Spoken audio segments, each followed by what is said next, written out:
Namaku Rika, usia 32 tahun, ibu dari 2 anak dan istri dari pria yang dulu sangat kucintai, Randy. Pernikahan kami sudah berjalan 8 tahun. Selama itu, aku selalu percaya pada Randy. Ia bukan pria romantis, tapi ia selalu pulang tepat waktu, membantu mengurus anak, dan tidak pernah lupa mengucapkan selamat ulang tahun meski dengan ucapan seadanya. Tapi sejak 3 bulan terakhir, semuanya berubah. Awalnya aku mengira ia hanya sedang stres dengan pekerjaannya di kantor. Ia sering pulang larut malam, bahkan terkadang sudah larut dini hari. Saat kutanya, jawabannya selalu singkat, banyak kerjaan, proyek baru lagi padat. Aku percaya. Tapi lama-lama perubahan sikapnya tak bisa kuabaikan. Ia jadi jarang menyentuhku. Jika dulu ia masih suka memelukku di tempat tidur atau sekadar mencium keningku saat aku tertidur, sekarang dia lebih memilih tidur membelakangi. Saat kuajak ngobrol, jawabannya dingin. Saat aku memasakkan makanan favoritnya, hanya dimakan beberapa sendok lalu ditinggal.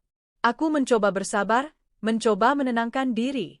Mungkin aku yang terlalu sensitif. Tapi suatu malam, naluriku sebagai istri benar-benar menuntunku menemukan hal yang menyakitkan. Malam itu Randy tertidur lebih cepat dari biasanya. Ia tampak sangat lelah, ponselnya tergeletak di samping bantal.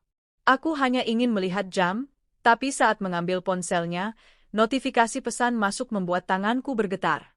Sayang, kamu nggak tidur bareng dia kan malam ini? Aku kangen banget pelukanmu. Nama pengirimnya hanya tertulis, My Baby Hatina 2. Dead. Hatiku seperti ditusuk. Kakiku gemetar. Aku buka pesan sebelumnya. Ratusan pesan, bukan hanya kata-kata mesra, tapi foto-foto wanita berpakaian minim, bahkan ada video pendek dirinya di dalam bathtub sambil menyebut nama suamiku. Aku ingin menjerit, ingin membangunkan Randy dan langsung mengamuk. Tapi aku tahan. Aku membaca lebih banyak pesan, dan tangisku tak bisa dibendung lagi. Istri kamu udah tua, aku lebih segar. Kapan kita bisa tinggal bareng tanpa harus sembunyi-sembunyi? Kamu janji akan ceraikan dia kan? Tanganku bergetar. Jantungku rasanya meledak. Air mata tak berhenti mengalir. Aku merasa ditikam dari belakang. Laki-laki yang selama ini kupercaya sepenuh hati ternyata sudah berbagi tubuh dan hatinya pada wanita lain. Wanita itu bukan hanya sekadar pelakor. Ia adalah perusak rumah tangga profesional. Tak hanya ingin menjadi selingkuhan, ia ingin merebut semuanya dariku, rumah, suami, dan kebahagiaanku. Aku tak bisa tidur malam itu. Aku pergi ke kamar anak-anak, menatap wajah mereka yang tertidur pulas. Tangis kembali pecah. Bagaimana aku harus menjelaskan pada mereka jika ayah mereka ternyata telah menghancurkan keluarga kami? Pagi harinya aku pura-pura seperti biasa. Menyiapkan sarapan, menyapa suami dengan senyum, dan mencium tangannya sebelum ia pergi bekerja. Tapi di balik senyum itu, dadaku penuh bara. Aku tak ingin bertindak gegabah. Aku butuh bukti lebih kuat. Maka hari itu aku mengambil foto-foto tangkapan layar dari pesan-pesan wanita itu. Ku transfer ke ponselku diam-diam. Lalu ku catat nomor wanita itu. Hatiku panas membara, tapi aku ingin tahu sejauh apa hubungan mereka. Siangnya, aku memberanikan diri mengirim pesan dari nomor pribadiku ke wanita itu. Aku istrinya. Aku sudah tahu segalanya. Berhenti ganggu rumah tangga kami. Pesanku hanya dibaca. Tak ada balasan. Tapi 5 menit kemudian, muncul pesan baru dari nomor itu. Akhirnya kamu tahu juga. Kasihannya. Aku udah tidur sama suamimu berkali-kali. Dia lebih bahagia sama aku. Kamu tuh cuma pengganggu hubungan kami. Dia udah muak sama kamu. Makanya dia peluk aku tiap malam. Darahku naik ke ubun-ubun. Aku ingin menghajarnya saat itu juga. Kamu cuma selingkuhan. Jangan bangga jadi perusak rumah tangga orang. Hahaha, kamu pikir aku mau selamanya jadi selingkuhan? Aku mau lebih dari itu. Aku bakal jadi istri sahnya.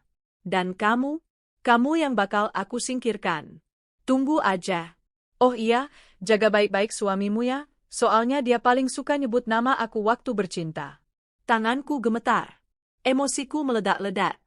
Aku melempar ponsel ke sofa. Hatiku tak karuan. Tapi aku sadar, semakin dia menyerangku, semakin aku harus kuat. Beberapa hari berikutnya, Wanita itu mulai menerorku setiap hari. Pagi-pagi aku menerima pesan. Hari ini kamu berangkat bareng suamimu? Lucu banget lihat kalian pura-pura harmonis. Siang hari, dia baru aku. Katanya kamu makin nyebelin. Malam,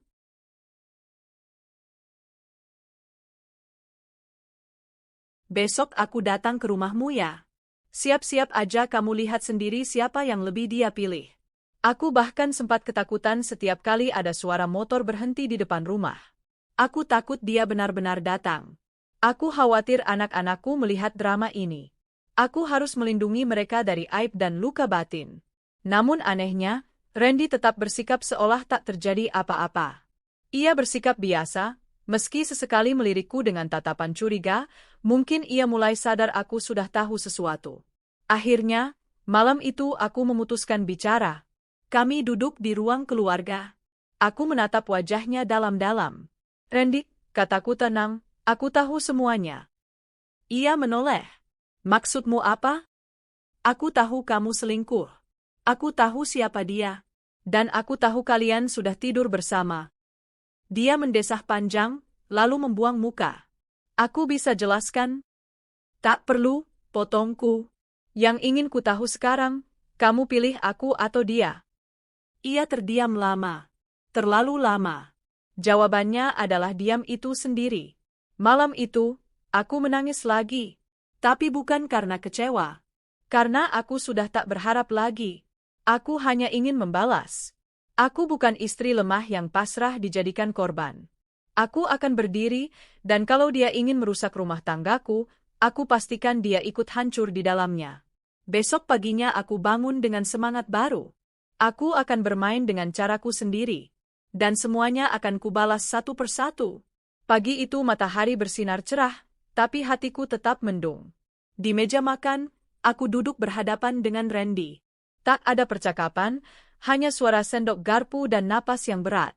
Aku tidak tahu apa yang ia pikirkan setelah pengakuan semalam, tapi aku tahu satu hal, aku tak bisa membiarkan diriku terus-menerus disakiti. Ponselku berbunyi. Kutatap layar. Nomor tak dikenal. Kubuka pesannya. Aku udah bilang kan aku bakal rebut suamimu. Kamu pikir dengan nangis-nangis kamu bisa mempertahankan dia? Kasian. Dia cuma kasihan sama kamu. Bukan cinta. Tanganku mengepal. Pelakor itu, wanita itu, entah siapa namanya, masih saja berani menerorku. Beberapa menit kemudian, pesan baru masuk. Kali ini dengan foto. Sebuah gambar suamiku, Randy, sedang duduk di sebuah kafe. Di seberangnya, si wanita itu tersenyum manja ke arah kamera. Ada keterangan tertulis di bawahnya. Lunch bareng calon suami. Makasih ya udah ngebebasin dia siang-siang. Memberikan cuan. Aku gemetar. Nafasku tersengal. Tapi aku harus tetap tenang. Anak-anakku masih kecil, aku tak ingin mereka melihatku hancur.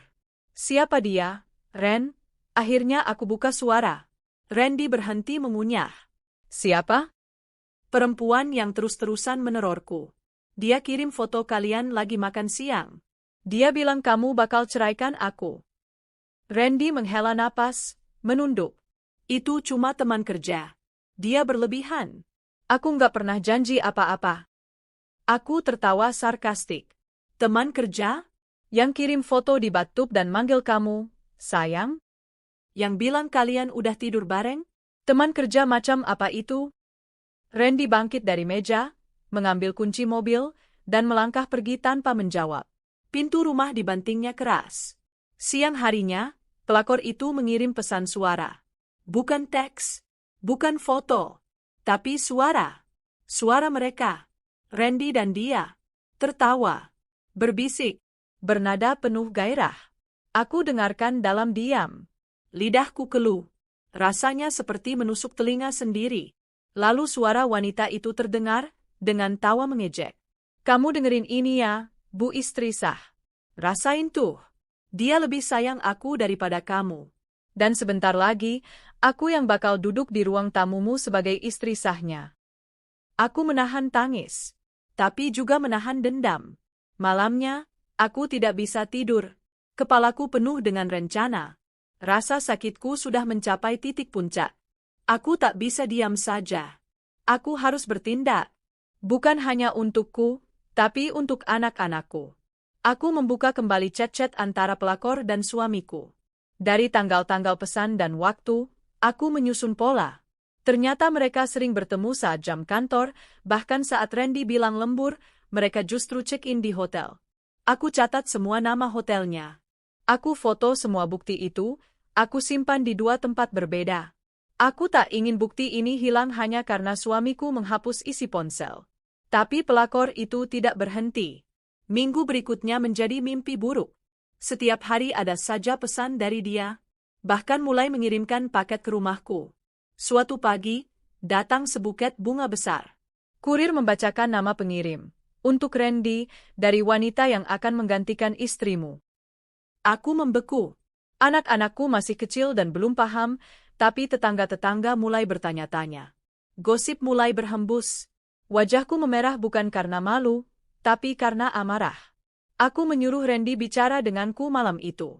Tapi saat aku buka pintu kamar, dia sedang tidur dengan earphone di telinganya. Ia bahkan tak menyadari kehadiranku. Dalam hatiku, aku sudah tak lagi melihatnya sebagai suami. Dia hanyalah pria pengecut yang tak sanggup melindungi keluarganya. Esoknya, aku balas pesan pelakor itu. Kamu bisa rebut badannya, tapi tidak hatinya. Dan aku tak akan tinggal diam. Mainkan saja permainanmu. Aku sudah siap. Beberapa menit kemudian, balasan masuk. Kamu menantangnya? Oke. Aku bakal datang ke rumahmu. Aku bakal buktikan aku lebih pantas jadi istri. Siap-siap aja ya. Jangan syok kalau suamimu peluk aku di ruang tamu. Tanganku mencengkeram ponsel. Mataku tajam. Aku tahu, wanita ini bukan hanya ingin menjadi selingkuhan. Dia punya ambisi. Mungkin karena kekayaan Randy, atau karena kebanggaan bisa menang dari wanita sah. Tapi kali ini, aku tidak akan lari. Aku tidak akan jadi korban. Aku akan berdiri menghadapi badai ini. Aku mulai menyusun strategi. Pertama, aku menjaga sikap di depan suamiku. Aku tak marah. Aku tak membentak. Aku malah bersikap seolah tak tahu apa-apa. Setiap malam, aku ajak Randy makan bersama, walau dia hanya sedikit bicara. Setiap pagi, aku peluk dia dan katakan, hati-hati di jalan. Sikap ini membuat Randy perlahan mulai merasa bersalah. Ia jadi lebih sering pulang cepat. Kadang dia mencoba menyentuhku, meski aku sudah tak merasakan apa-apa. Tapi semua itu aku lakukan hanya demi satu hal, membuat pelakor itu merasa kalah. Aku mulai mengambil foto-foto kemesraan palsu kami. Aku sengaja foto saat Randy memelukku dari belakang, saat kami makan malam berdua, saat dia menggendong anak-anak. Lalu, dengan senyum manis, semua foto itu kukirim ke pelakor. Makasih ya udah bantu aku menjaga Randy tetap sayang keluarga. Lihat nih betapa mesranya kami. Kapan kamu bisa kayak gini? Pelakor membalas dengan emoji marah. Pura-pura doang itu. Dia benci kamu. Dia cerita semua ke aku. Kamu tuh wanita basi. Aku tertawa. Balas lagi dengan foto lain, kali ini kami sedang berlibur akhir pekan di villa. Randy tak tahu aku melakukan semua ini sebagai balas dendam. Dia pikir aku memaafkannya dan ingin memperbaiki hubungan. Padahal aku sedang memainkan perang psikologis dengan wanita yang ingin menghancurkan rumahku. 3 hari kemudian, pelakor mengirim pesan penuh amarah. Aku udah nggak tahan lagi. Minggu ini aku bakal ke rumahmu. Aku mau bicara langsung denganmu dan suamimu. Biar jelas siapa yang pantas jadi pendampingnya. Aku tidak gentar. Aku sudah siapkan semuanya. Randy akan kukirim ke desa, dengan alasan ibunya sakit. Aku sendiri akan pergi keluar kota selama 2 hari, menginap di rumah teman. Dan rumahku akan kosong. Tapi bukan tanpa penghuni. Sudah lama aku tahu, di ujung jalan dekat rumah ada beberapa preman yang suka nongkrong. Mereka biasa duduk di depan warung kopi yang sepi. Biasanya aku menghindari mereka. Tapi kali ini, aku merasa mereka bisa jadi pelindung tak sengaja. Malam itu, sebelum berangkat, aku tulis satu pesan panjang ke pelakor itu. Silakan datang. Aku tidak takut. Aku akan buat kamu tahu siapa sebenarnya yang pantas berdiri di sisi Randy. Jangan kaget ya kalau kenyataan menyakitkan. Lalu aku kirim satu foto terakhir, foto aku dan Randy berpelukan di depan rumah, seolah mengantarnya pergi. Sampai jumpa, wanita ambisius. Aku mengepak tas, menatap rumahku dengan tenang. Besok akan jadi hari besar. Hari di mana karma mulai bekerja. Suara roda koperku terdengar menggesek lantai saat aku berjalan keluar rumah pagi itu. Randy sudah kukirim pulang ke desa semalam, dengan alasan ibunya butuh bantuan. Dia memang masih belum paham kenapa aku berubah jadi perhatian, tapi juga tak banyak tanya. Mungkin dalam hati kecilnya, dia berpikir aku sudah benar-benar memaafkannya.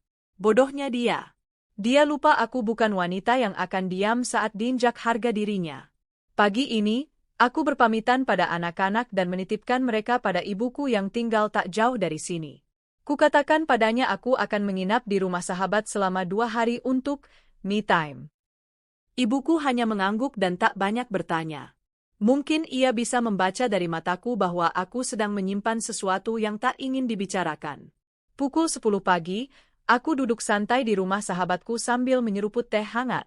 Di tanganku, ponselku aktif, siap menyaksikan reaksi wanita gila itu. Kuduga dia akan datang hari ini. Karena pagi-pagi tadi, dia mengirimkan pesan baru lagi. Sudah siap? Aku OTW ya. Jangan pura-pura nggak ada di rumah. Kutatap pesan itu lama, lalu ku jawab santai. Oh, aku di rumah kok. Silakan datang. Tentu saja aku bohong. Aku bahkan sudah 20 km jauhnya dari rumah. Dan Randy juga tak ada di sana. Yang ada hanya rumah kosong dan para preman nongkrong di warung dekat gang rumahku. 3 hari belakangan, aku sengaja sering melintas di depan warung itu. Aku bawa roti, kopi, bahkan pernah kubelikan nasi bungkus. Bukan untuk cari masalah, tapi untuk membangun relasi. Dan benar saja, mereka mulai mengenaliku. Bahkan ada satu yang mulai memanggilku, Bu Rika, dengan sopan. Hari terakhir sebelum aku pergi, aku titip pesan pada pemilik warung. Bu, nanti kalau ada cewek pakai baju seksi, rambut dicat, datang-datang marah-marah, bilang aja saya nggak ada. Tapi bolehlah suruh duduk dulu. Heh? Pemilik warung tertawa. Waduh, ada apa Bu? Musuh ya? Aku cuma tersenyum. Karma, Bu. Mau datang sendiri. Pukul 11 siang, aku mengirimkan foto baru ke pelakor. Foto ini kuambil seminggu lalu, aku dan Randy makan malam di rumah, tersenyum ke kamera. Ia memelukku dari belakang. Kukirim bersama pesan. Makasih ya udah jagain suamiku dari jauh. Tapi nyatanya dia masih tidur sama aku setiap malam. Capek loh kalau harus ganti-ganti posisi. Memberikan cuman. Tak butuh waktu lama. Pesan balasan masuk. Monyet lo ya. Kamu enggak akan menang. Aku mau datang hari ini. Kita lihat siapa yang dia pilih. Aku tak membalas. Hanya kubaca, lalu kukunci ponsel dan tersenyum puas. Wanita itu sudah kalap.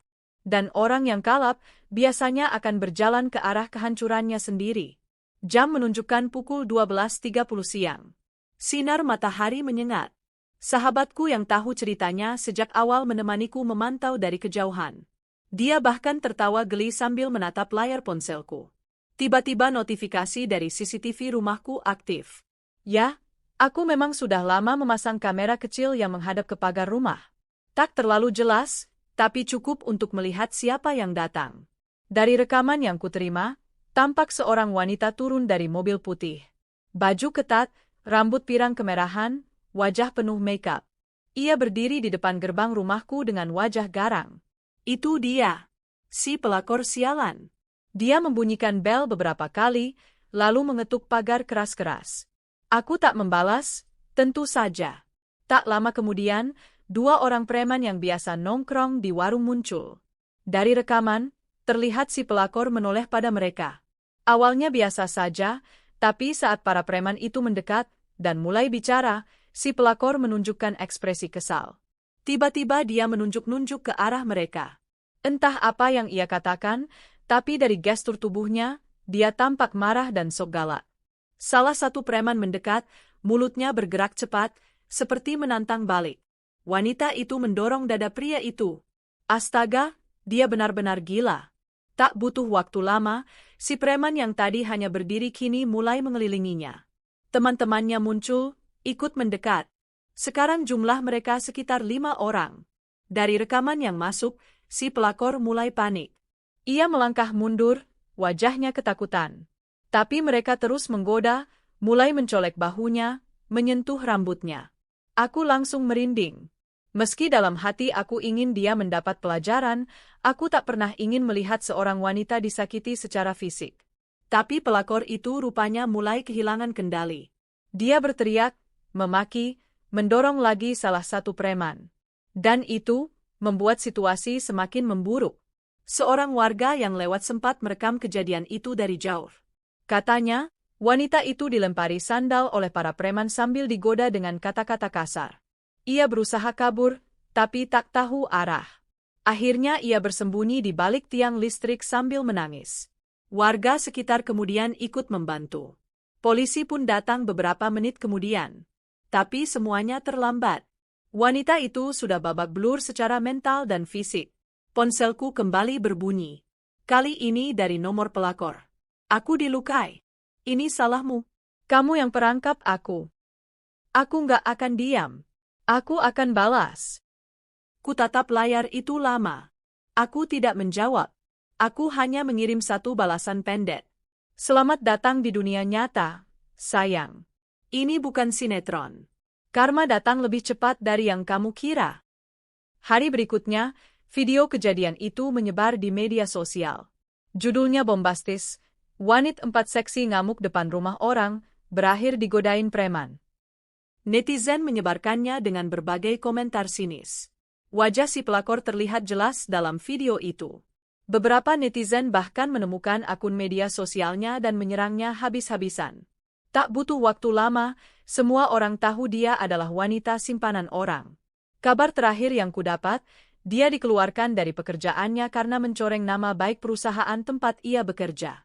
Dia juga dikabarkan menghapus semua akun medsosnya dan menghilang dari kota. Sementara aku hanya duduk tenang di sofa rumahku. Dengan teh hangat di tangan dan mata yang menatap langit-langit sambil tersenyum puas. Permainannya sudah selesai. Dan aku yang menang. Sudah 3 hari sejak kejadian memalukan itu terjadi di depan rumahku. 3 hari sejak si pelakor diarak, digoda, dan diolok-olok oleh preman. Dan selama itu pula, ponselku tak berhenti menerima pesan dari orang yang kini tidak hanya sakit hati, tapi gila karena malu. Aku tidak akan pernah memaafkanmu. Kamu perempuan licik. Suatu saat aku akan buat kamu menangis darah seperti aku. Aku membacanya tanpa reaksi. Tanganku tak lagi gemetar. Hatiku tak lagi takut. Yang kurasakan hanya satu, puas. Aku telah membuat wanita itu merasakan separuh dari apa yang ia tanamkan padaku. Ia pikir rumah tangga orang bisa dimasuki seenaknya. Ia pikir, dengan tubuh cantik dan wajah dandanannya, ia bisa dengan mudah merebut semua yang kupunya. Tapi ternyata, dunia tidak semudah itu. Namun rupanya, luka yang kuberikan terlalu dalam. Hari ini, pagi-pagi sekali, saat aku sedang menyiapkan bekal sekolah anak-anakku, pesan baru masuk. Bukan hanya teks, tapi juga video. Kurasakan perutku menegang. Dengan jantung yang berdegup cepat, aku memutar video itu.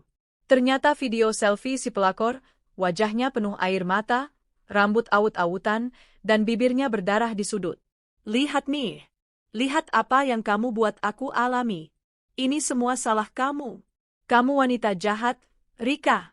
Kamu pikir kamu menang? Belum selesai. Ini belum selesai. Aku akan datang ke rumahmu. Kita selesaikan semuanya langsung di depan mata. Kurasakan tubuhku panas dingin. Tapi bukan karena takut, melainkan karena amarahku kembali menyala. Sudah cukup. Wanita ini benar-benar kehilangan akal. Tapi, aku tahu apa yang harus kulakukan. Aku tak akan panik. Aku tak akan sembunyi. Justru sekarang saatnya mengunci langkahnya sepenuhnya. Aku segera menghubungi Randy, yang masih di desa. Ku telepon dengan suara dingin namun tenang. Halo, suara Randy terdengar lesu. Kamu masih di rumah ibu, kan? Iya. Memangnya kenapa? Jangan balik dulu. Aku masih butuh kamu di sana beberapa hari lagi. Aku sedang urus urusan rumah. Lagi pula, ada wanita yang ingin datang, dan aku tak ingin kamu melihat aib yang kamu ciptakan sendiri. Randy terdiam di seberang.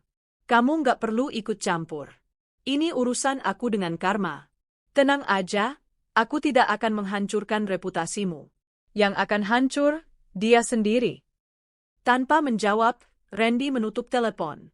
Mungkin malu, mungkin takut. Tapi yang jelas, dia tidak berani pulang. Hari itu aku tak kemana-mana. Aku menunggu. Kutidurkan anak-anak lebih cepat. Kukunci semua pintu.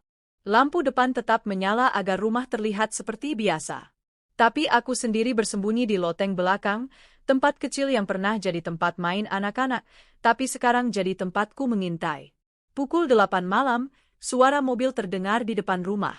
Aku langsung membuka kamera CCTV dari ponsel. Benar, itu mobil yang sama seperti sebelumnya.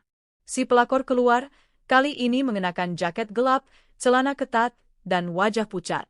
Matanya sembab, tangannya membawa tas kecil. Ia berdiri di depan pagar rumahku, menekan bel berkali-kali. Teng, teng, teng. Aku hanya menonton dalam diam. Tak menjawab, tak menyuruh pergi. Dari belakang, beberapa pemuda dari warung kembali menoleh. Mungkin mereka mengenalinya. Tapi kali ini mereka tak mendekat. Si pelakor akhirnya duduk di kursi semen di depan rumah. Ia menunduk. Sekali dua kali ia menengok ke arah rumah, seperti berharap aku membukakan pintu. Lalu, ia mengirim pesan. Aku sudah di depan rumahmu. Kita selesaikan ini. Aku tidak takut lagi. Aku cuma ingin suamimu. Kita bagi dua saja. Kamu di rumah, aku di luar. Tapi aku tetap ingin hakku sebagai perempuan yang dicintai. Tanganku bergetar membaca pesan itu. Perempuan macam apa ini? Ia tidak hanya tidak punya malu, tapi benar-benar tidak waras. Kukira dia akan pergi setelah kutolak. Tapi ternyata dia duduk di sana hampir 2 jam. 2 jam yang penuh dengan hujan gerimis dan tatapan warga yang mulai gelisah. Akhirnya, seorang warga memanggil satpam lingkungan. Si pelakor dibawa ke pos keamanan dan diminta meninggalkan kompleks. Sebelum pergi, ia sempat menatap ke arah rumahku dan berkata dengan suara keras, "Aku tidak takut. Aku akan kembali. Suatu saat kamu akan hancur sepertiku." Malam itu aku tertidur bukan dengan rasa lega, tapi dengan rasa miris. Aku sadar wanita ini tidak hanya butuh pelajaran. Ia butuh pertolongan. Tapi bukan tugasku menyelamatkannya. Keesokan harinya, aku mendapatkan kabar mengejutkan dari teman lama di kantor tempat Randy bekerja. Ternyata setelah videonya viral, perusahaan tempat pelakor itu bekerja juga menyebarkan surat pemutusan hubungan kerja. Bukan hanya karena aibnya, tapi karena ia mengancam istri sah karyawan lain dan mengganggu keamanan lingkungan tempat tinggal keluarga karyawan. Ia dilaporkan oleh beberapa tetanggaku juga. Bahkan, ada kabar bahwa orang tuanya datang ke kantor dan menangis meminta maaf.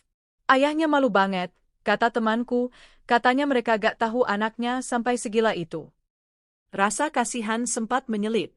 Tapi segera kuingat, aku pernah hampir kehilangan suamiku. Aku pernah diteror setiap hari. Aku pernah dihina sebagai wanita basi. Dia layak menerima semua itu. Sore itu, Randy pulang. Dengan wajah bingung dan gelisah, ia berdiri di depan pintu rumah. Aku membukakan pintu. Tak bicara apa-apa. Hanya menatapnya dalam diam. Aku dengar kabar tentang dia, katanya lirih. Aku gak nyangka semua jadi separah itu. Aku tak menjawab. Aku minta maaf, Reed. Aku tahu aku salah. Tapi aku gak tahu kalau dia bisa seobsesif itu. Aku memejamkan mata sejenak. Kamu tahu kenapa aku gak langsung usir kamu waktu aku tahu kamu selingkuh? Dia menggeleng pelan. Karena aku tahu, wanita sepertinya tidak akan berhenti hanya karena kamu menjauhinya. Tapi dia akan berhenti kalau dia tahu, dia kalah. Randy tertunduk. Aku tahu aku salah. Tapi aku benar-benar nyesel. Dia hancur sekarang. Dan aku sadar, aku hampir kehilangan segalanya. Aku menatapnya dalam-dalam. Kamu memang hampir kehilangan segalanya. Tapi yang paling menyedihkan, kamu bahkan gak sadar seberapa berharganya aku sampai kamu hampir kehilanganku. Dia menangis. Tangisan yang dulu aku rindukan saat aku terluka, tapi sekarang hanya jadi suara kosong bagiku. Aku akan berusaha berubah, katanya. Aku janji gak akan buat kamu dan anak-anak kecewa lagi.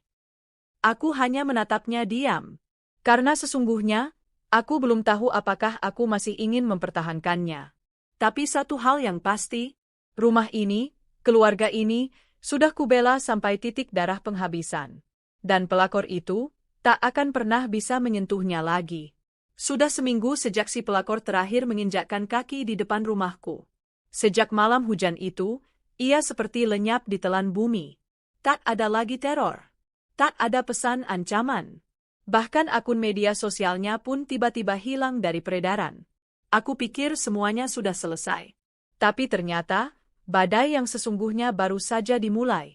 Pagi itu, saat sedang merapikan cucian di belakang rumah, aku mendengar suara ponsel Randy berdering dari ruang tamu. Ia sedang mandi, jadi aku spontan melangkah ke dalam, hendak sekadar melihat siapa yang menelepon. Tapi bukan telepon biasa.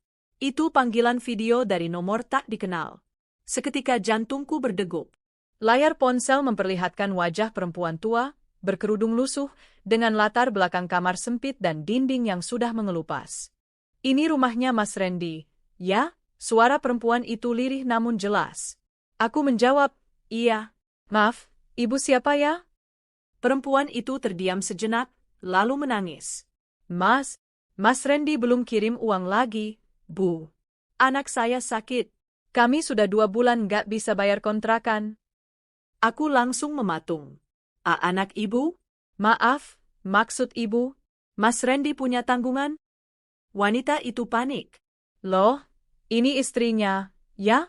Ya Allah, saya pikir ini Mbak Dina. Aku menarik napas panjang. Dina?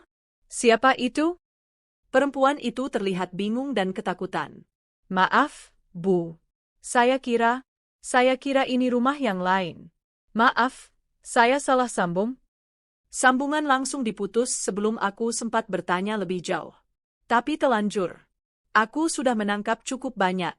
Dina, Mas Randy, kiriman uang, anak sakit, 2 bulan nunggak kontrakan. Dan hatiku kembali koyak. Nunggak? Randy punya hubungan lain selain pelakor itu? Atau, apakah Dina itu sebenarnya nama si pelakor? Tapi tunggu. Si pelakor yang datang ke rumahku bernama Intan, bukan Dina. Lalu siapa Dina? Apakah dia perempuan lain? Apakah Randy sudah lebih lama hidup ganda tanpa aku tahu? Hari itu aku diam. Tidak langsung menanyai Randy. Aku butuh bukti. Aku tak ingin berdebat dengan emosi. Sudah cukup luka di mulutku. Aku ingin fakta. Aku menghubungi sahabatku semasa kuliah, Tari, yang kini bekerja di perusahaan jasa investigasi. Awalnya ia tak ingin mencampuri masalah rumah tanggaku, tapi setelah mendengar ringkasan ceritaku, ia langsung setuju membantu. Aku kasih kamu waktu 3 hari, Rit. Nanti kamu terima laporan lengkap, termasuk lokasi orang itu, pekerjaan, dan hubungan terverifikasi. Dan aku menunggu. Dengan hati yang tak karuan. 3 hari terasa seperti 3 tahun. Randy, di sisi lain, semakin giat bersikap manis. Menyiapkan teh pagi untukku. Membantu mencuci mobil. Bahkan menawarkan diri mengantar jemput anak-anak sekolah. Tapi entah kenapa, semua itu terasa palsu. Semua sikap manis itu terasa seperti perban yang menutup borok yang dalam. Aku tidak bisa percaya begitu saja. Hingga akhirnya hari ketiga tiba. Tari mengirimkan file melalui email, laporan investigasi lengkap. Kubuka dengan tangan bergetar. Laporan investigasi pribadi, Renda Saputra. Nama wanita, Dina Marlina. Usia, 28 tahun. Pekerjaan, mantan pramuniaga, saat ini tidak bekerja. Alamat, kos sederhana di daerah Depok. Status, memiliki 1 anak laki-laki usia 3 tahun. Keterangan. Berdasarkan penelusuran komunikasi dan informasi dari tetangga sekitar, Dina pernah menjalin hubungan serius dengan seorang pria bernama Randy Saputra selama hampir 4 tahun. Warga sekitar mengenal pria tersebut sering menginap dan bahkan disebut sebagai suami sirih. Tidak ditemukan bukti pernikahan resmi, namun ada foto bersama anak yang menyerupai Randy. Aku jatuh terduduk. 4 tahun? Dan? Anak? Tanganku langsung menutupi mulut. Air mataku tak bisa terbendung. Ternyata selama ini aku hidup dengan pria yang punya 2 kehidupan. Intan, si pelakor yang selama ini ku kejar dan ku permalukan, hanyalah puncak gunung es. Di bawahnya, ada seorang wanita lain, dan seorang anak yang mungkin adalah anak dari suamiku sendiri. Aku merasa dunia terbalik. Seluruh rasa perjuangan, sabar, dan pengorbanan bertahun-tahun seolah hancur dalam satu laporan pendek. Malam itu, setelah anak-anak tidur, aku menunggu Randy di ruang makan. Lampu sengaja kuatur remang, dan di meja sudah ada berkas laporan investigasi yang kubaca berulang. Randy datang dengan wajah lelah, tapi langsung waspada melihat wajahku. Ada apa, Rick? Aku tak bicara. Hanya mendorong laporan itu ke arahnya. Ia membaca. Dan detik berikutnya, wajahnya langsung memucat. Ah, dari mana kamu dapat ini? Bukan itu pertanyaannya, kataku pelan. Pertanyaannya, sejak kapan kamu hidup sebagai suami dari 2 rumah tangga? Randy menunduk. Tangannya gemetar. Aku bisa jelaskan? Jelaskan? Jelaskan yang mana? Tentang Dina? Tentang anak yang kamu biarkan hidup susah padahal kamu hidup nyaman di sini? Atau tentang kebohongan yang kamu pelihara selama 4 tahun? Suara tangisku pecah. Aku tak peduli lagi menahan. Aku ingin semua emosi ini keluar malam itu juga. Aku memang salah, kata Randy akhirnya. Waktu itu kita sempat renggang. Kamu sibuk dengan bayi kita, kamu gak punya waktu buat aku, dan di kantor aku sering lembur, lalu aku kenal Dina. Lalu kamu tidur dengannya? Tanpa pikirkan aku? Tanpa pikirkan anak-anak kita? Aku hilaf, Rick. Tapi setelah tahu dia hamil, aku sempat ingin tanggung jawab. Tapi, aku takut kehilangan kamu. Aku takut anak-anak kita kecewa. Jadi aku bantu diam-diam. Tapi akhir-akhir ini aku mulai sulit keuangan. Aku menatapnya jijik. Kamu takut kehilangan aku? Atau kamu cuma takut kehilangan wajah baikmu sebagai suami teladan? Randy tertunduk. Tidak bisa bicara. Mungkin tahu, tidak ada alasan yang cukup kuat untuk membenarkan pengkhianatan. Keesokan harinya aku bangun lebih pagi. Menyiapkan sarapan, memandikan anak-anak, membereskan rumah seperti biasa. Tapi di dalam hatiku, aku tahu, aku tak bisa lagi hidup dalam kebohongan. Malamnya, saat anak-anak tertidur, aku berbicara serius pada Randy. Aku gak akan minta cerai sekarang, kataku datar. Tapi aku butuh waktu. Aku akan tinggal di rumah orang tuaku sementara waktu. Randy langsung bangkit dari duduknya. Rick, jangan pergi. Jangan hancurkan rumah ini. Aku tidak menghancurkan apa-apa, Ren. Kamu yang menghancurkannya. Aku hanya mundur dari puing-puingnya. Lalu, anak-anak gimana? Mereka akan ikut aku. Tapi kamu masih bisa bertemu, asal tidak di rumah ini. Ia tak menjawab. Hanya diam. Sementara aku mulai berkemas. Aku tak tahu berapa lama aku akan pergi. Aku tak tahu apakah pernikahan ini masih bisa diselamatkan. Tapi satu yang ku tahu, aku berhak atas kebahagiaan yang utuh. Bukan yang dibagi dengan wanita lain. Dan untuk itu, aku harus pergi dulu. Dan untuk itu, aku harus pergi dulu. Aku masih di perjalanan saat notifikasi dari kamera CCTV rumahku berbunyi. Aku membuka ponsel dan melihat sosok yang tak asing sedang berdiri dengan marah di depan gerbang rumahku. Rambutnya terurai panjang, make-up-nya tebal, dan bajunya sangat mencolok. Tak salah lagi, itu si pelakor yang sudah berhari-hari menerorku lewat pesan singkat. Dia benar-benar datang, seperti ancamannya. Tapi aku tidak takut. Rumahku sudah aku tinggalkan dengan sengaja. Aku sudah mengatur semuanya. Suamiku juga sudah kupulangkan ke desa semalam, atas nama menengok ibunya yang sakit. Padahal hanya siasatku agar rumah benar-benar kosong dari siapapun. Namun yang dia tidak tahu, sejak beberapa bulan lalu, area rumahku sering dijadikan tempat nongkrong beberapa preman lokal. Aku sudah melaporkan ke RT dan warga, tapi belum ada tindakan. Dan hari ini, mungkin mereka akan menerima tamu tak terduga. Lo istri sahnya? Teriak pelakor sambil menggedor-gedor pagar rumahku. Lo ngumpet ya? Keluar kau! Suara teriakannya cukup memancing perhatian warga, tapi tidak ada yang keluar karena sudah biasa melihat keributan dari arah jalan itu. Namun, beberapa preman yang duduk di warung pojok mulai memperhatikan. Ada 5 orang pria, bertubuh kekar, berpakaian ala kadarnya, merokok sambil bermain kartu. Salah satu dari mereka, bernama Gito, berdiri dan mendekat ke arah pagar rumahku. Weh, apaan nih, Neng? Ngamuk-ngamuk dari tadi kayak orang kesurupan, ucap Gito dengan nada malas. Pelakor menoleh, menatap para preman itu dari ujung kepala sampai kaki. Urusan gue bukan sama kalian. Ini rumah pelakor. Dia rebut laki gue, teriaknya lagi sambil mengibaskan rambutnya. Pelakor? Hahaha, ini rumah pelakor? Tapi tadi katanya lo mau ngerebut suami orang, cibir salah satu preman lain sambil tertawa mengejek. Pelakor mendengus, lo semua nggak ngerti apa-apa. Suami dia udah milik gue. Gue lebih cantik, lebih segalanya dari dia. Preman-preman itu makin tertarik. Wajah mereka mulai berubah, ada senyum-senyum licik mengembang. Mereka melihat pelakor dengan tatapan menjijikkan, penuh niat buruk. Ya, cantik sih cantik, Neng, tapi ribut-ribut begini sendirian? Nggak takut apa?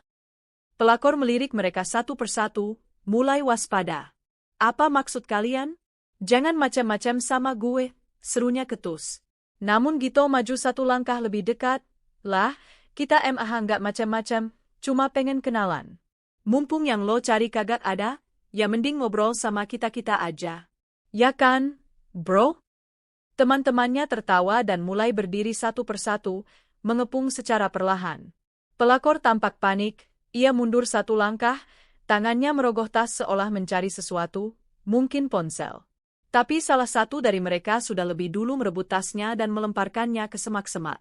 Astagfirullah, gila kalian ya. Balikin tas gue, teriak pelakor dengan suara tinggi. Tenang Neng, kita cuma mau ajak lo ngobrol. Kot, ucap Gito dengan senyum menyeringai. Wajahnya penuh niat jahat. Pelakor mencoba lari, tapi langkahnya terhenti karena tubuhnya didorong dari belakang hingga hampir jatuh ke jalan. Warga sekitar yang mendengar keributan mulai melirik, tapi banyak yang memilih diam, apalagi melihat siapa yang terlibat, preman-preman yang sering bikin onar itu. Lo udah sinding ya? Jangan sentuh gue, jerit pelakor. Tapi teriakan itu sia-sia. Dia benar-benar telah masuk ke dalam perangkap. Bukan perangkapku, tapi karma dari perbuatannya sendiri. Dia yang mengancam, menghina, dan ingin menghancurkan rumah tangga orang, kini dipermalukan di depan umum. Seorang ibu-ibu yang kebetulan lewat langsung menelepon satpam komplek dan aparat desa. Tak lama kemudian, suara sirine patroli kecil terdengar. Preman-preman itu akhirnya bubar saat polisi datang, tapi keadaan pelakor sudah sangat mengenaskan. Make-up-nya luntur karena keringat dan tangis. Bajunya kotor, rambutnya acak-acakan. Tasnya ditemukan di semak-semak dengan dompet terbuka, isinya berceceran. Warga yang menyaksikan kejadian ini silakan lapor ke pos polisi, kata salah satu petugas. Pelakor dipapah ke mobil polisi sambil terus menangis histeris. Tapi yang lebih menyakitkan, kejadian itu direkam oleh beberapa warga dan sudah tersebar di media sosial sebelum ia sadar. Dalam beberapa jam saja, videonya diteriaki preman dan menjerit ketakutan sudah viral. Judulnya macam-macam. Selingkuhan ngamuk di rumah istri sah, malah dikeroyok preman. Beginilah nasib pelakor akhir zaman. Cantik tapi tak tahu diri, akhirnya digiring polisi. Malam harinya aku tiba di rumah, melihat suasana sudah tenang. Tetanggaku, Bu Dewi, langsung menghampiriku dan menceritakan kejadian siang tadi. Aku hanya mengangguk tanpa banyak komentar, padahal dalam hati aku tahu, semua ini adalah buah dari kelakuannya sendiri. Pelakor itu akhirnya menghubungiku lewat nomor baru. Bukan untuk mengancam, tapi untuk memohon. Tolong, jangan sebarin video itu, tolong, aku malu, hidupku hancur. Aku hanya membacanya sambil tersenyum kecil. Satu pesan terakhir kukirimkan sebelum ku blokir nomornya. Sakit ya? Sakit karena dipermalukan? Aku tiap hari hidup dalam teror dari kamu. Sekarang kamu tahu rasanya. Itu belum seberapa dari sakitnya seorang istri dikhianati. Keesokan harinya, kabar tentang pelakor itu makin ramai. Ternyata dia adalah seorang sekretaris di perusahaan tempat suamiku pernah kerja. Banyak rekan kerjanya yang mengenal wajahnya dan merasa tidak heran atas kelakuannya. Karirnya hancur, reputasinya habis. Ia dipecat dengan tidak hormat. Aku tak pernah mendengar kabar dia lagi setelah itu, selain rumor bahwa ia menjalani terapi psikologis karena trauma dan tekanan sosial. Video dirinya masih beredar, dan netizen tidak pernah lupa. Hari-hariku kembali tenang. Suamiku yang sudah sempat kuminta menjauh kini perlahan mulai berusaha kembali membangun kepercayaan. Aku belum sepenuhnya memaafkan, tapi satu hal yang pasti. Aku menang. Tanpa harus menyentuhnya. Tanpa harus membalasnya secara kotor. Biarlah semesta yang bekerja. Dan semesta sudah menyampaikan pesannya. Jangan pernah bermain-main dengan istri sah jika tak ingin dicicipi oleh karma yang paling pedih. Setelah semuanya berlalu, hari-hariku kembali berjalan normal. Tidak ada lagi teror pesan dari pelakor. Tidak ada lagi desing suara notifikasi yang membuat jantungku berdebar waspada. Rumah terasa lebih tenang. Tapi hatiku masih berantakan. Aku masih menyimpan semua pesan-pesan ancaman itu. Aku masih ingat bagaimana wajah pelakor itu dengan lantang menghina dan menertawakanku sebagai istri sah. Sementara suamiku, diam. Bahkan sempat melindungi perempuan itu di awal. Suatu malam, ketika anak-anak sudah tidur dan suasana rumah hening, suamiku datang mendekat. Ia duduk di depanku, menggenggam tanganku erat, lebih erat dari biasanya. Aku bisa melihat matanya memerah. Aku tahu aku telah menghancurkan hatimu, memalukan keluarga kita, dan menyia-nyiakan kepercayaanmu. Tapi aku benar-benar menyesal. Aku tidak menjawab. Hanya menatapnya tanpa ekspresi. Dia menunduk dalam. Lalu, secara mengejutkan, ia berlutut. Bahkan menyandarkan kepalanya di pangkuanku, seperti anak kecil yang bersalah. Air matanya jatuh, membasahi kain dasterku. Aku mohon, maafkan aku. Aku salah. Aku bodoh. Aku dibutakan oleh rayuan dan pujian dari perempuan yang bahkan tidak tulus. Dia hanya ingin menghancurkan kita. Dan aku membiarkannya. Suara suamiku bergetar, menahan tangis. Tapi aku tetap diam. Dalam hatiku, badai masih belum benar-benar reda. Kalau kamu minta maaf karena takut kehilangan aku, itu bukan alasan yang cukup, kataku akhirnya, pelan tapi tajam. Dia mendongak perlahan, menatapku dengan mata sembab. Aku minta maaf karena aku menyakiti orang yang paling tulus dalam hidupku. Aku sadar, rumah ini tak akan berarti apa-apa tanpa kamu. Anak-anak tak akan seceria ini tanpa kasihmu. Dan aku, hanya laki-laki hampa tanpa istri sebaik kamu. Aku menarik napas panjang. Lalu berdiri perlahan, meninggalkan dia yang masih berlutut di lantai. Bukan maafmu yang kuinginkan.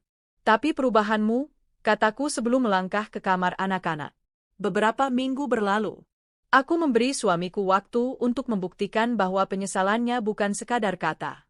Dia mulai lebih sering di rumah, lebih perhatian pada anak-anak, bahkan mulai mengikuti kegiatan sosial yang selama ini kujalani. Namun aku tahu, sekalipun luka mulai mengering, bekasnya tetap ada. Memaafkan bukan berarti melupakan. Aku bisa hidup bersamanya lagi, tapi aku tidak bisa berpura-pura semuanya seperti semula. Sampai akhirnya aku memberanikan diri untuk mengambil langkah yang tak terduga. Suatu sore, aku mengajak suamiku duduk di teras rumah. Anak-anak sedang bermain di taman kecil, udara sejuk menyelimuti kami. Aku ingin bicara, ucapku. Dia mengangguk pelan. Aku sudah pikirkan ini baik-baik. Aku ingin kita berpisah sementara. Suamiku langsung menoleh dengan panik. Apa? Kenapa? Bukannya semuanya sudah membaik. Aku menatap matanya dengan tegas, membaik bukan berarti sembuh. Aku butuh ruang untuk menyembuhkan diriku. Bukan karena aku benci kamu, tapi karena aku ingin berdamai dengan diriku sendiri. Dan kamu juga butuh belajar untuk mencintaiku dengan benar. Dia menunduk. Aku tahu, keputusan ini berat. Tapi aku tidak ingin hidup dalam pura-pura. Aku tidak ingin luka ini jadi racun yang suatu hari bisa meledak dan menghancurkan kami. Aku akan tinggal di rumah ibu dulu. Anak-anak tetap di sini bersamamu. Tapi aku akan sering datang. Kita tetap orang tua bagi mereka, hanya saja aku perlu waktu. Berapa lama? Bisiknya lirih. Entahlah. Sampai aku yakin bahwa aku tidak lagi merasa takut, curiga, atau marah saat bersamamu. Dia mengangguk perlahan. Kalau itu yang kamu butuh, aku akan berusaha mengerti. Tapi janji, jangan pergi selamanya. Aku tidak menjawab, hanya tersenyum kecil. Hari-hari di rumah ibu memberiku kedamaian yang berbeda. Aku bisa menulis lagi, membaca buku, merenung dalam diam. Aku belajar menyayangi diriku sendiri yang sempat kuabaikan selama bertahun-tahun demi rumah tangga. Dan dari kejauhan, aku memperhatikan suamiku. Ternyata, ia benar-benar berubah. Ia rajin mengantar anak ke sekolah, ikut rapat orang tua murid, bahkan memasak untuk mereka. Ia mengirimkan pesan-pesan kecil padaku tiap pagi. Pagi, sayang. Semoga harimu damai. Anak-anak nanya kamu terus. Mereka kangen. Aku masih belajar jadi lelaki yang lebih baik. Terima kasih sudah memberiku kesempatan. Aku mulai melihat bahwa mungkin dia benar-benar menyesal. Dan mungkin, masih ada cinta yang bisa kami perbaiki. 3 bulan setelah kami berpisah, aku kembali ke rumah.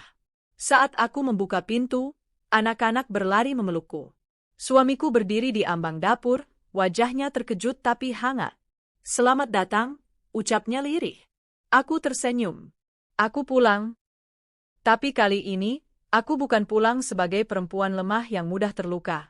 Aku pulang sebagai perempuan yang bangkit dari pengkhianatan, berdamai dengan luka, dan memilih untuk mencintai dengan bijaksana. Kini, rumah tanggaku tidak sempurna, tapi lebih kuat. Aku dan suamiku menjalani konseling pasangan setiap 2 minggu. Kami belajar berkomunikasi ulang, belajar memperbaiki kepercayaan yang sempat hilang. Dan pelakor itu, ia hanya jadi bagian dari masa lalu. Ia pernah merusak, tapi tidak berhasil menghancurkan. Bahkan kini, ia hanya tinggal nama tanpa wajah dalam pikiranku. Aku memilih untuk tidak membalasnya. Biarlah semesta yang bekerja. Dan ternyata, semesta bekerja dengan sangat adil. Sore ini, suamiku duduk di sampingku di teras rumah. Anak-anak tertawa bermain bola di halaman. Ia menggenggam tanganku dengan penuh makna. Terima kasih sudah kembali, katanya. Aku menoleh, menatap matanya. Terima kasih juga karena tidak mengulangi kesalahan yang sama, jawabku. Kami tersenyum. Luka itu masih ada, tapi sudah tidak lagi berdarah. Karena pada akhirnya, bukan pelakor yang menang. Bukan aku yang kalah. Tapi aku, yang memilih untuk bangkit, menyembuhkan diri, dan memberi kesempatan pada cinta yang benar.